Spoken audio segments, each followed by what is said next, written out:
తెలంగాణ ప్రభుత్వం నేడు శాసనసభలో ప్రవేశపెట్టనున్న కొత్త బడ్జెట్లో సంక్షేమం అభివృద్ధి పథకాలకు అగ్రతాంబూలం ఇవ్వనున్నట్లు తెలుస్తోంది. ప్రధానంగా చూసుకున్నట్లయితే సంక్షేమ పథకాలకు 1,00,000 కోట్లకు పైగా దక్కనున్నాయని అంచనా. కాసేపట్లో తెలంగాణ కేబినెట్ భేటీ అయ్యి బడ్జెట్పై ఆమోదం తెలపనుంది.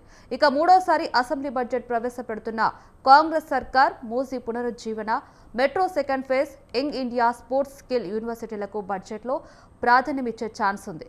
ఇంటిగ్రేటెడ్ రెసిడెన్షియల్ స్కూళ్లు, తెలంగాణ పబ్లిక్ స్కూళ్లకు బడ్జెట్లో ప్రాధాన్యం ఉండనుంది. వ్యవసాయం, వైద్యం, విద్య, నీటిపారుదల ప్రాజెక్టులకు బడ్జెట్లో ప్రభుత్వం పెద్దపీట వేయనుంది.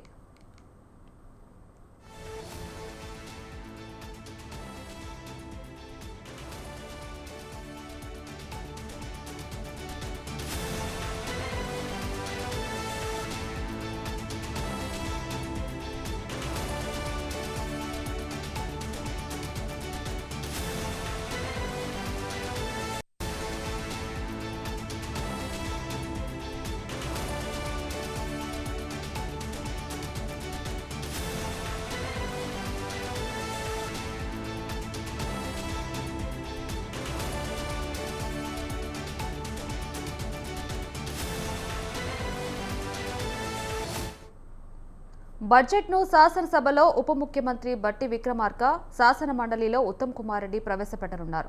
ఇక 2026-27 ఆర్థిక సంవత్సరానికి బడ్జెట్ పద్దు సుమారు 3.30 లక్షల కోట్ల వరకు ఉంటుందని తెలుస్తోంది. గత బడ్జెట్లో మొత్తం వ్యయం 3.04 లక్షల కోట్లుగా బడ్జెట్ ప్రతిపాదించిన ప్రభుత్వం ఈసారి దానిపై 8 నుంచి 10% వరకు అదనంగా పెంచి 3.30 లక్షల కోట్లుగా పద్దు ప్రవేశపెట్టనుంది.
మధ్యాహ్నం 12 గంటలకు బడ్జెట్ ప్రవేశపెట్టనున్నారు ప్రభుత్వం.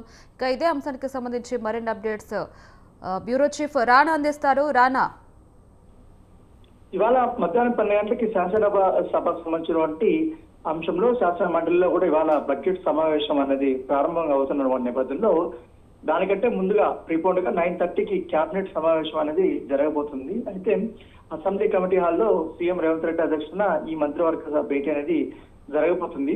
2026-27 రాష్ట్ర వార్షిక బడ్జెట్ ప్రతిపాదనలకు ఆమోదం కేబినెట్ తెలపనుంది. దాంతో పాటు ఈ 12 గంటలకి శాసనసభ అసెంబ్లీలో వచ్చి డిప్యూటీ ఆర్థిక మంత్రి బట్టి విక్రమార్క ఆయన బడ్జెట్ ప్రారంభిస్తారు. తర్వాత మండలిలో మొత్తం ఉత్తమ్ కుమార్ రెడ్డి ఇవాళ బడ్జెట్ ని ప్రవేశపెట్టబోతున్నారు.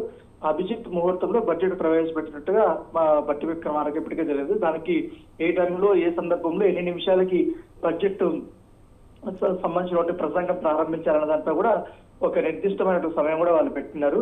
ఇప్పటికే మనం చూసాం 2 సార్లు శాసన మండలిలో బడ్జెట్ ఇప్పటికే శ్రీధర్ బాబు ప్రవేశపెట్టారు. అయితే గత 2025-26 వార్షిక బడ్జెట్ దాదాపు 3,04,000 కోట్ల రూపాయల వరకు కూడా అప్పట్లో బడ్జెట్ ని రాష్ట్ర ప్రభుత్వం ప్రవేశపెట్టింది. కాబట్టి ఈసారి దానికంటే రెట్టింపు ఉండబోతున్నట్టుగా మనకు సమాచారం అవుతుంది.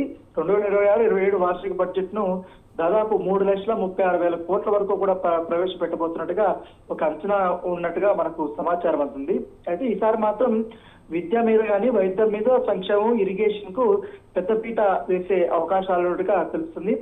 పెరిగిన స్టేట్ ఓన్ ఇన్కమ్ తో పాటు బడ్జెట్ అంచనాలు కూడా 10% పెరిగే అవకాశాలుగా ఉన్నట్టుగా తెలుస్తుంది. దాంతో పాటు జిఎస్టీ స్లాబులు కానీ మారిన రాష్ట్ర ఆదాయానికి పెద్దగా ఇబ్బందిగా కూడా కలగలేదు. కాబట్టి వాటి నుంచి కూడా మంచి ఆదాయం వస్తుంది కాబట్టి వాటిని కూడా పూర్తి స్థాయిలో దృష్టిలో పెట్టుకొని ఈసారి ఈ యొక్క ప్రసంగం ఉండబోతుంది. దాంతోపాటు చాలా ఇంపార్టెంట్ సంబంధించినటువంటి మ్యాటర్స్, పాలమూరు రంగారెడ్డి ఎత్తిపోతల పథకం సంబంధించి, అలాగే తమ్మిడి కంటి బ్యారేజ్ నిర్మాణం సంబంధించి, మున్సి రివర్ ఫ్రంట్ గురించి, రీజనల్ రింగ్ రోడ్డు గురించి, మెట్రో రైలు, పంచాయతీలు, మున్సిపాలిటీల అభివృద్ధి కోసం నిధులు కేటాయింపులు చేసే అవకాశం ఉంది కాబట్టి వాటి మీద పూర్తి స్థాయిలో కేబినెట్ నుంచి అప్రూవల్ తీసుకున్న తర్వాత ప్రవేశపెట్టబోతున్నారు. సో సుమారుగా దాదాపు 2 గంటల పైగా కూడా ఈ కేబినెట్ సమావేశం అనేది జరగబోతున్నట్టుగా మన సమాచారం అవుతుంది. ఇప్పటికే ఇంపార్టెంట్ శాఖలకు కూడా ఎంతవరకు ఈ బడ్జెట్ కేటాయింపులు ఉంటాయనేది కూడా ఇప్పటికే ఆయా శాఖకు సంబంధించిన మంత్రులకు కూడా చెప్పడం జరిగింది. ఆ మంత్రుల నుంచి కూడా నివేదిక అనేది తీసుకురావడం జరిగింది. అంటే ఏ శాఖకి ఎంతవరకు కూడా అవసరం అవుతాయి, ఎంతవరకు వారు పెట్టబోతున్నారు. ఎందుకంటే ఈ బడ్జెట్ ని చాలా ఇంపార్టెంట్ గా తీసుకున్నారు. రాబోయే 2.5 సంవత్సరంలో కూడా ఎన్నికలు రాబోతున్నాయి కాబట్టి దాన్ని ఒక దిక్సూచిగా ఇప్పటి నుంచి కూడా అభివృద్ధి ఫలాలు అనేది ప్రతి ఒక్కరికి అందేలా, ప్రతి ఒక్క శాఖకి కూడా సాటిస్ఫై అయ్యే విధంగా కూడా వాళ్ళకి నిధులు కేటాయింపు జరగాలనే ఉద్దేశంతో రాష్ట్ర ప్రభుత్వం ఉంది కాబట్టి దాని దగ్గరగా ఇవాళ రాష్ట్ర కేబినెట్ లో డెసిషన్ తీసుకోబోతున్నారు. వీటన్నిటిపైన కూడా చాలా కీలకమైనటువంటి చర్చలే జరగబోతున్నాయి. Right, thank you Rana.